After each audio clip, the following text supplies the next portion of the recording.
Hi, everybody. Welcome to the second episode of the second season of my podcast. This season's main topic, as probably the majority of you know by now, is the fast food industry. And this week in particular, we are talking about food addiction and whether it is the same as a drug addiction.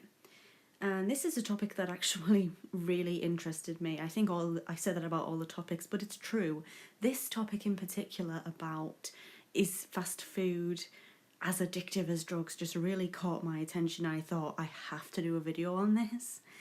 So first off, if you or someone you know is struggling with having a healthy, balanced relationship with food, then there will be links in the description box below that I hope will help you. And of course, as normal, all the sources I used to create this video will also be linked in the description box for you guys as well if you want to read through them yourselves or check them out. A quote here from an article about food addiction on the Healthline website states, "The truth is, the effects of certain foods on the brain can lead to downright addiction. Food addiction is a very serious problem and one of the main reasons some people just can't control themselves around certain foods, no matter how hard they try." So I guess my question here is food addiction worrying? Personally, yes, I definitely think it is. Is it a big issue? Of course it is. Are there things that we could do to help this situation? More than likely. And finally, is this controversial? You bet. A lot of people, I think, when they think of fast food addiction, is there's no such thing. It's just people being greedy and they don't have any control over themselves and their urges. But personally, I think that it's a little bit more in-depth and detailed than that. But I'm getting ahead of myself. Firstly, I guess let's begin this podcast really trying to understand what food addiction actually is and the symptoms of it.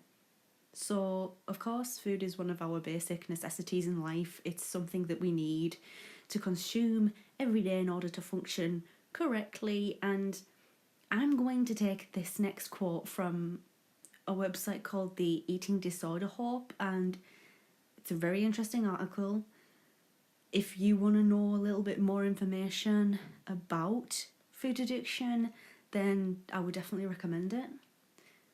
There's a section of the article which explains in quite reasonable detail actually what food addiction is.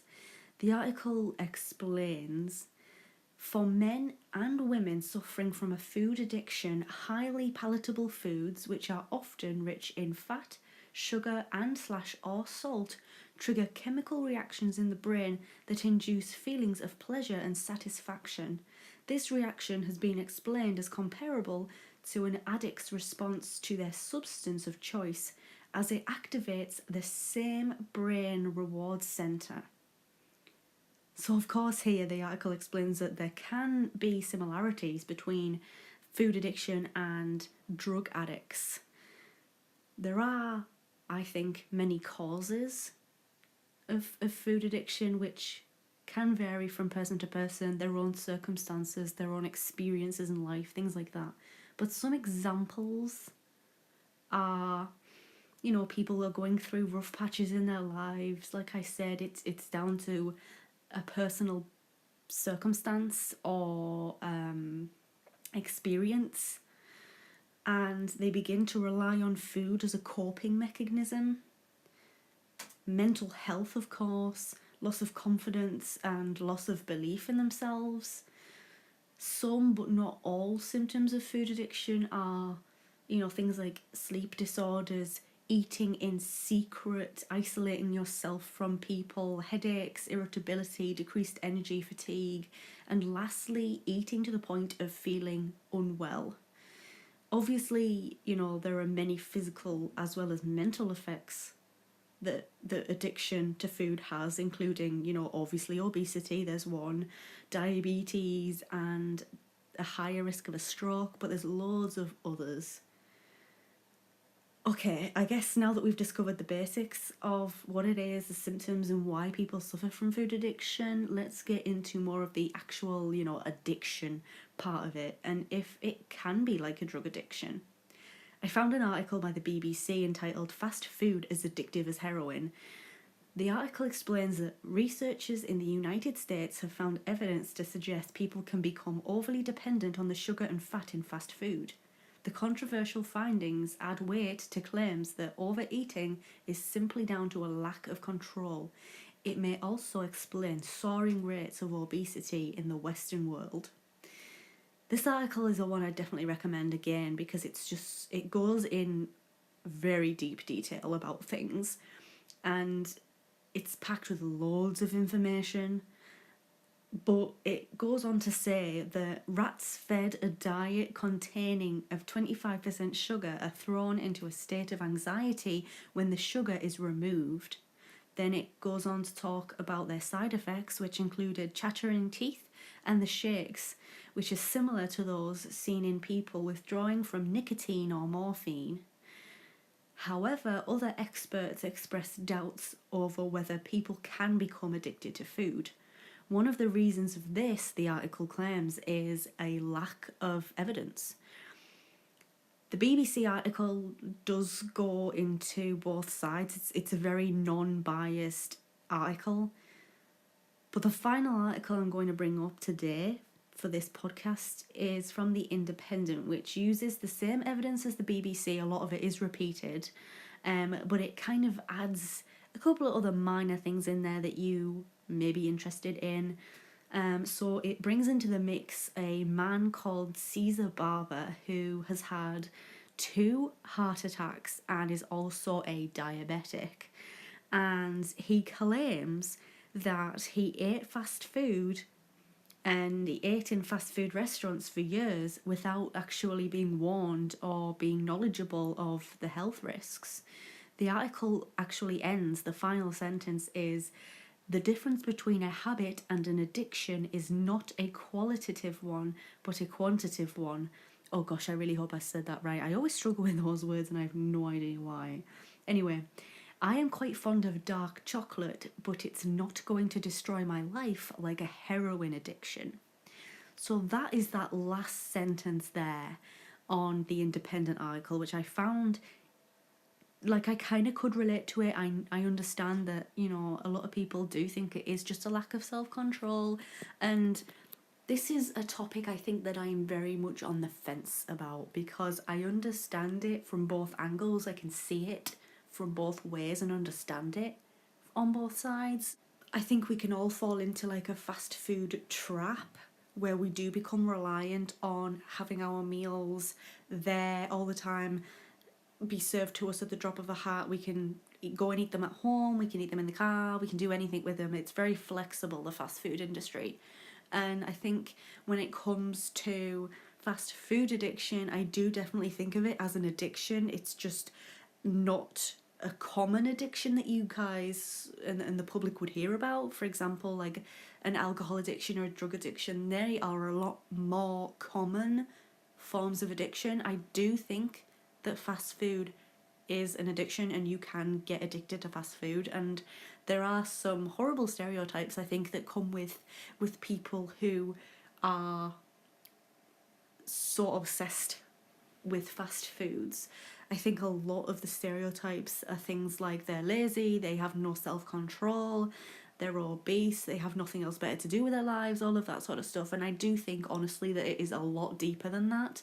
And I think maybe people need to learn to not just judge things purely on the face value of things and really look into something before they make their minds up about a topic or a subject or a discussion. And I opened up about my love-hate relationship with food. I can go from one extreme to the other, overeating to undereating in the click of your fingers, and I've always had a very weird relationship with food where I either love it or I absolutely hate it, and I go through phases. And I don't think this is an issue that is spoke about as much as it should be. I don't think it is something that is taken seriously at all.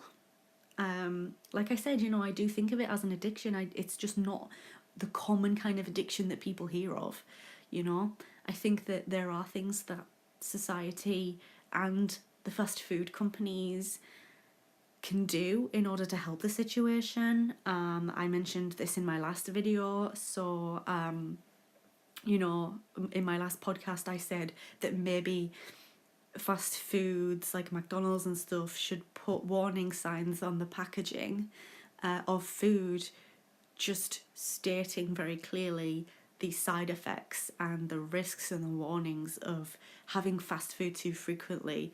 Again, it's all about having a balanced diet.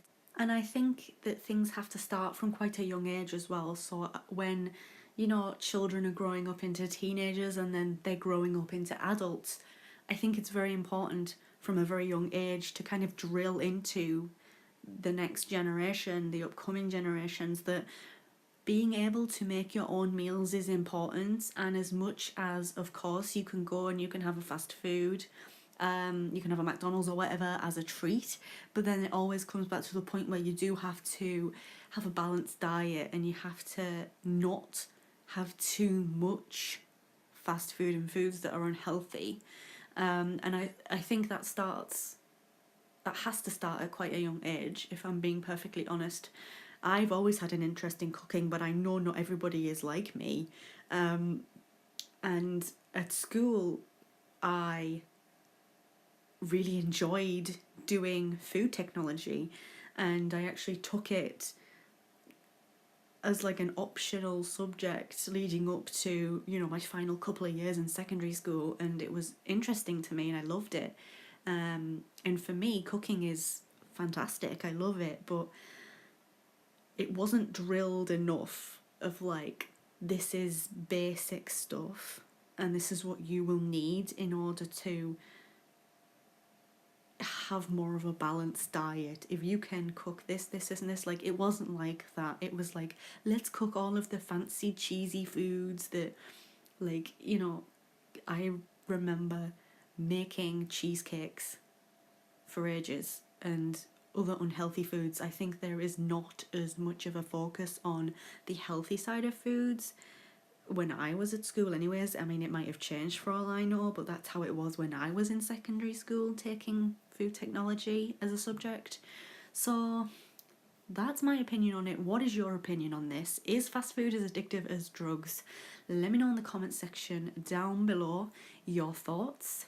Thank you so much for listening. I hope you enjoyed. If you did, make sure to leave this podcast a thumbs up. And if you're new here, click on that subscribe button. Thanks a lot for watching once again, you guys, and I hope to see you in my next video.